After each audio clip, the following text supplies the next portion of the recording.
ओम शांति।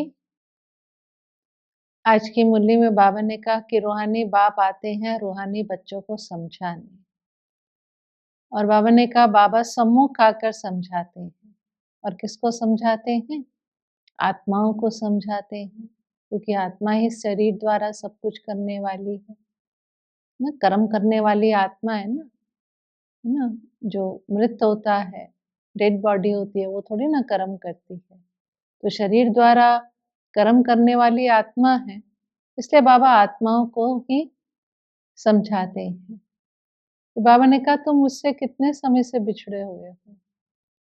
5000 वर्ष से बाबा से बिछड़े हैं। बाबा ने कहा इसलिए गायन है, आत्मा परमात्मा अलग रहे बहुकाल, सुंदर मेला कर दिया जब सतगुरु मिला दलाल।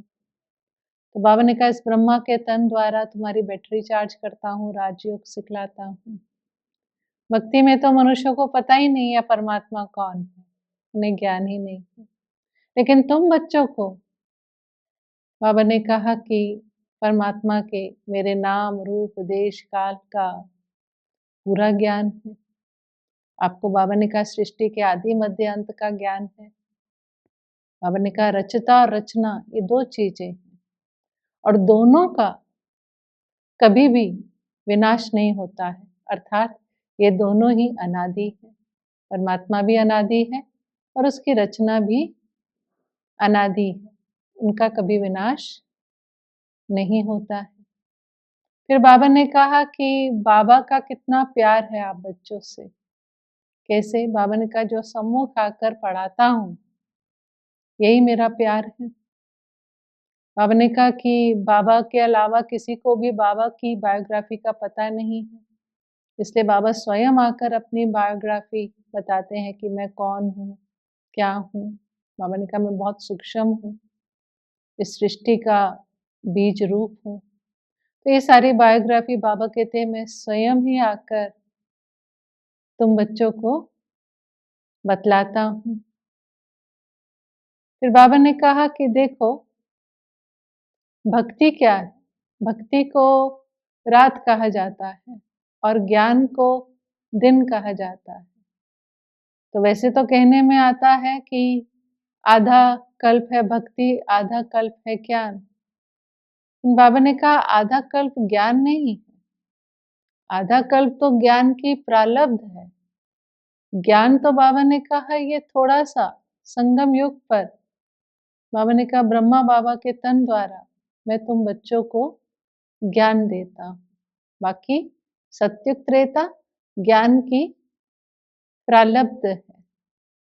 बाबा ने कहा कि देखो इस समय बाबा हमें सच्चा सच्चा गीता ज्ञान दे रहे हैं। उसके बाद क्या होगा? बाबा ने कहा उसके बाद होगा विनाश। कि विनाश से पहले बाबा ने हम बच्चों को गीता ज्ञान सुनाया, जिस ज्ञान से हम मनुष्य से देवता बनते हैं। इसलिए बाबा ने कहा कि पद का आधार जो है, फिर बाबा ने ये भी कहा कि तुमको अगर ऊंच पद चाहिए तो सर्विस करो।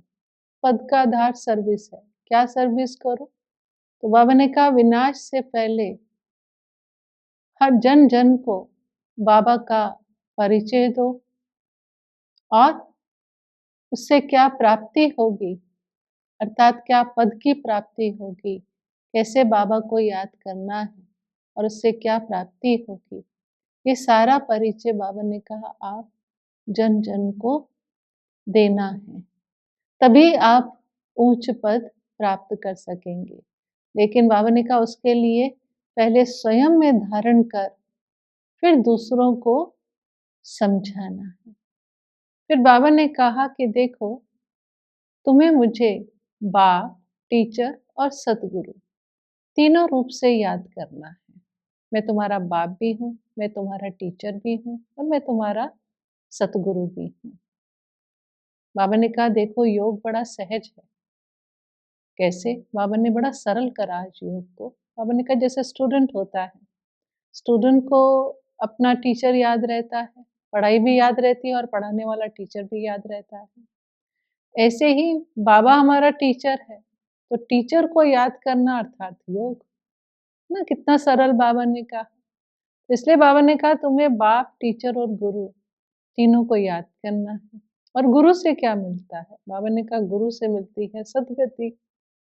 इसलिए बाबा ने कहा कि गुरु को याद करना है। तुमको मुक्ति में भी जाओगे और जीवन मुक्ति में भी जाओगे, तुमको दोनों मिलेंगे। क्योंकि थोड़ा समय तो हम घर जाएंगे ना परम धाम। बाबा ने कहा थोड़े समय के लिए तो आओगे, फिर उसके बाद हम नीचे जीवन मुक्ति स्वर्ग में आ जाएंगे। फिर बाबा ने कहा जब तुम स्वर्ग में आ जाओगे तो वहां तुम्हें गुरु की दरकार नहीं है, क्योंकि तुम्हारी सदगति हो गई। तो गुरु की रस्म खत्म हो जाएगी। वहां कौन रहेगा? वहां बाबा ने कहा सिर्फ बाप और टीचर रहेंगे। सतयुग में बाप होगा, सतयुग में टीचर होगा। ना वहां भक्ति होगी, ना गुरु होंगे, ये कोई भी नहीं होंगे। तो बाबा ने कहा देखो, नंबरवार आत्माएं नीचे आती जाती हैं, है ना। सतयुग में तो बहुत थोड़े मनुष्य होते हैं, फिर अनेक आत्माएं नीचे आती रहती हैं। तो क्या हो जाता है? बाबा ने कहा अभी देखो कितना घमसान हो गया है, क्योंकि सारे एक्टर क्या हो गए, जैसे स्टेज पर एक्टर नंबरवार आते हैं ना, तो आते आते बाबा ने कहा आज देखो कितनी घमसान हो गई है। लेकिन सतयुग में इतनी घमसान नहीं होगी। अभी तो बहुत आत्माएं, बहुत मनुष्य आत्माएं होगी ना, घमसान हो गई। तो बाबा ने कहा सतयुग में तो बहुत थोड़े मनुष्य होते हैं। फिर बाबा ने कहा देखो अभी तुम संगम पर खड़े हो, किस लिए? शिवालय में जाने के लिए।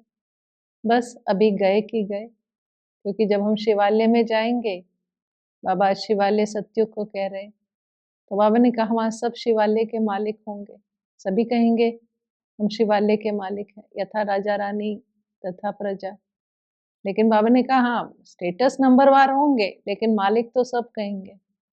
फिर बाबा ने कहा वहाँ वजीर नहीं होंगे। सतयुग त्रेता में लक्ष्मी नारायण का भी कोई वजीर नहीं दिखाया, और सीताराम का भी कोई वजीर नहीं दिखाया है। तो बाबा ने कहा वजीर द्वापर से, पहले राजाओं के वजीर होते थे जो उनको राय देते थे।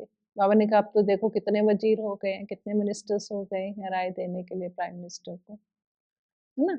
तो बाबा ने कहा लेकिन सतयुग में इतने वजीर नहीं होते। फिर बाबा ने कहा देखो ये खेल है, ये ड्रामा है, और ड्रामा मजे का होता है, मजे का खेल है ये। जैसे लोग फिल्म देखने जाते हैं तो किस लिए? एंटरटेनमेंट, है ना। मजे का माना एंटरटेनमेंट। तो बाबा ने कहा ये खेल भी मजे का है, इसमें और खेल में सुख भी होता है, दुख भी होता है। अब इसमें रोने पिटने की तो बाबा ने कहा कोई बात नहीं, ये तो ड्रामा है। जो कल पहले जिसने जो रोल बजाया है वही रोल बजा रहा है। बाबा ने कहा इतनी छोटी सी आत्मा है, आपके अंदर 84 जन्मों का पाठ भरा हुआ है, वही हूबहू रिपीट होता है ना। तो बाबा ने कहा इस खेल में मजा है ना, तो सुख को का भी हमें मजा लेना है, दुख का भी मजा लेना है। ये बाबा ने समझाया कि जैसे ड्रामा में साक्षी होकर देखते हैं, ऐसे इस ड्रामा को भी हमें जब साक्षी होकर देखेंगे तब हम इसका मजा ले सकेंगे, है ना। तो इसलिए बाबा ने कहा ये खेल जो है ये मजे का है। फिर बाबा ने कहा देखो ना, जैसे किसी से बहुत प्यार होता है ना, बहुत समय बाद मिलते हैं तो कैसे मिलते हैं? उसको भाकी पहनते हैं, माना उसको गले लगाते हैं। तो बाबा ने कहा लेकिन वो भी कायदा होता है। जैसे स्टूडेंट है तो स्टूडेंट टीचर को भाकी नहीं पहनता, गले नहीं लगाता, उसको नमस्ते करेगा, पाँव छुएगा। जैसे गुरु का संबंध होता है उसमें भी ऐसा होता है ना। हाँ, बाप और बच्चे जब मिलते हैं तो वो आपस में भाकी पहनते हैं, गले लगाते हैं।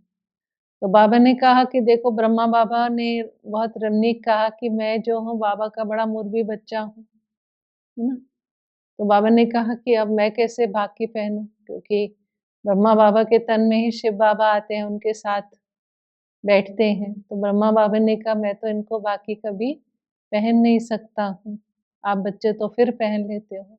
फिर बाबा ने ये भी कहा कि मैं तो भगवान हूँ, इतना पावन हूँ कि पतित मनुष्य मुझे कैसे बाकी पहन सकते हैं, है ना, गले लगा सकते हैं। तो ये भी वैसे बाबा ने रमणीक बात आज मुरली में कही। बाकी बाबा ने कहा कि तुम्हें मुझे याद करना है ना, और याद से ही तुम्हें ताकत मिलेगी, क्योंकि मैं तुम्हारा बाप हूँ और मैं सर्वशक्तिवान हूँ। सार ये कि इन सब चीज़ों में कुछ नहीं है। मेन जो बाबा ने कहा वो मेन है याद, कि तुम बच्चों को मुझे याद करना है। याद से ही ताकत मिलेगी, याद से ही आत्मा में बल आएगा। फिर बाबा ने कहा देखो ये पढ़ाई है ना, पढ़ते तो सब हैं यहाँ पर, कोई कम पढ़ते हैं, कोई ज़्यादा पढ़ते हैं। फिर बाबा ने कहा कि एक दिन सारी दुनिया ये पढ़ाई पढ़ेगी। कैसे? बाबा ने कहा एक दिन जब प्रत्यक्षता होगी बाबा की, तो क्या होगा? सब बाबा को याद करेंगे। तो बाबा ने कहा याद ही तो पढ़ाई है, चाहे वो अहो प्रभु ही कहेंगे, अहो प्रभु कहकर ही याद करेंगे, तो याद तो करेंगे ना, चाहे एक अंजलि ही लेंगे। इसलिए बाबा ने कहा ये पढ़ाई एक दिन सारी दुनिया पढ़ेगी, ना? फिर बाबा ने कहा कि देखो बाबा कहाँ देखते हैं? भृकुटी के बीच आत्मा को देखते हैं, और तुम बच्चे कहाँ देखते हो? भृकुटी के बीच देखते हो। अब बाबा ने कहा मैं ब्रह्मा बाबा को कैसे देखूं, क्योंकि वो आत्मा तो मेरे बाजू में बैठी है, शरीर एक है, दोनों आत्माएं बैठी हैं। तो शिव बाबा की आत्मा भी है और ब्रह्मा बाबा की आत्मा भी है। तो बाबा ने कहा जब तुम देखते हो भृकुटी में, तो तुम समझते हो कि ये बाप और दादा हैं, इसलिए हम बाप दादा कहते हैं ना, कि शिव बाबा भी इसी भृकुटी में है और बाजू में ब्रह्मा बाबा की आत्मा भी इसी भृकुटी में बैठी है। तो हम किसको देखते हैं? हम देखते हैं बाप और दादा को। दृष्टि की बाबा ने बात कही। फिर बाबा ने कहा ये कोई कॉमन पढ़ाई नहीं है, हुँ? ये कोई, ये तो बाबा ने कहा सत्संग भी नहीं है, ना ये कॉमन पढ़ाई है। तो बाबा ने कहा पढ़ाई में कभी आँख बंद करके नहीं बैठते हैं, है ना? भक्ति करेंगे आँख बंद करेंगे, सत्संगों में जाएँगे आँख बंद करेंगे। लेकिन बाबा ने कहा स्कूल में कोई जब बच्चा पढ़ रहा होता है तो आँख नहीं बंद करते हैं, आँख खोल कर बच्चा पढ़ता है ना, नहीं तो टीचर समझेगा ये पढ़ ही नहीं रहा है। तो यहाँ भी बाबा ने कहा ये पढ़ाई है, ये सत्संग नहीं है। फिर दूसरा बाबा ने कहा कि सत्संग में कोई प्रश्न उत्तर नहीं होते हैं। यहाँ पर क्या होता है? यहाँ पर प्रश्न उत्तर होता है, इंटरैक्शन होता है ना? बाबा भी कई बार हाथ खड़ा कराते हैं, अच्छा बच्चे ये करोगे, हाथ खड़ा करो, है ना? तो इंटरैक्शन होता है। तो बाबा ने कहा ये स्टडी है, पढ़ाई है, यहाँ प्रश्न उत्तर होता है। आँख बंद करना तो उबासी की बात है। और फिर बाबा ने कहा कि तीसरी बात बाबा ने कहा कि ये कमाई है, और कमाई में कभी उबासी नहीं आती, नींद नहीं आती। नींद उबासी किसको आएगी? जिसका दिवाला निकला होगा, कोई कमाई नहीं हो रही। तो ब्रह्मा बाबा ने अपना अनुभव सुनाया कि जब बाबा बिज़नेस करते थे, व्यापारी थे, तो रात को स्टीमर आते थे, तो बाबा जागता था, क्योंकि रानियाँ आती थी। तो बाबा रात को जाग कर, तो बाबा ने कहा कभी उबासी नहीं आती थी, क्यों? क्योंकि कमाई होती थी धन की, तो धन की कमाई में उबासी नहीं आएगी। तो बाबा ने अनुभव सुनाया, रानियाँ आती थी, पर्दा नशीन होती थी। वो आती थी, स्पेशल जगह होती थी जहाँ पर सिर्फ़ फीमेल आकर ही अपनी जो है ज्वेलरी वगैरह देखती थी। फिर बाबा ने कहा देखो अभी नारी को पर्दे में रखा है, लेकिन सतयुग में ऐसा पर्दा नहीं होता। आज के वरदान में बाबा ने कहा कि संतुष्टता के 3 सर्टिफिकेट ले, अपने योगी जीवन का प्रभाव डालने वाले सहज योगी भव। ना बाबा ने सहज योगी किसको कहा? कि जो संतुष्ट रहते हैं और संतुष्ट करते हैं। बाबा ने कहा जैसे साइंस के साधन हैं, तो साइंस के साधन जो हम यूज़ करते हैं, तो उसका प्रभाव वायुमंडल पर पड़ता है। जैसे एसी चलाते हैं तो वायुमंडल ठंडा हो जाता है, हीटर चलाते हैं तो वायुमंडल गर्म हो जाता है। उसी तरह से बाबा ने कहा कि योगी जीवन वाली आत्माओं का प्रभाव अन्य आत्माओं पर पड़ता है, उनको भी फ़ील होता है। तो योगी जीवन वाली आत्माओं की विशेषता क्या है? कि संतुष्ट रहना और संतुष्ट करना। इसलिए बाबा ने कहा कि आपको 3 सर्टिफिकेट लेने हैं, तब हमारा प्रभाव अन्य आत्माओं पर पड़ेगा। एक स्वयं से संतुष्टता का सर्टिफिकेट, एक बाबा से संतुष्टता का सर्टिफिकेट, और तीसरा लौकिक या अलौकिक परिवार से संतुष्टता का सर्टिफिकेट लेना है। जो लौकिक में रहते हैं उनको लौकिक परिवार से, जो अलौकिक परिवार में रहते हैं उनको अलौकिक परिवार से। इसलिए बाबा ने कई बार मुरली में कहा है कि जिनके साथ हम रहते हैं बाबा उनसे पूछेगा, उनसे सर्टिफिकेट लेगा। हम कहेंगे कि हाँ बाबा मेरे से सब संतुष्ट हैं, तो बाबा नहीं मानेगा। बाबा उनसे सर्टिफिकेट लेगा जिनके साथ हम रहते हैं। इसलिए बाबा ने कहा लौकिक अलौकिक परिवार से भी आपको संतुष्टता का सर्टिफिकेट लेना है, 3 सर्टिफिकेट। तो वो योगी जीवन है और तब हमारा प्रभाव अन्य आत्माओं पर पड़ेगा।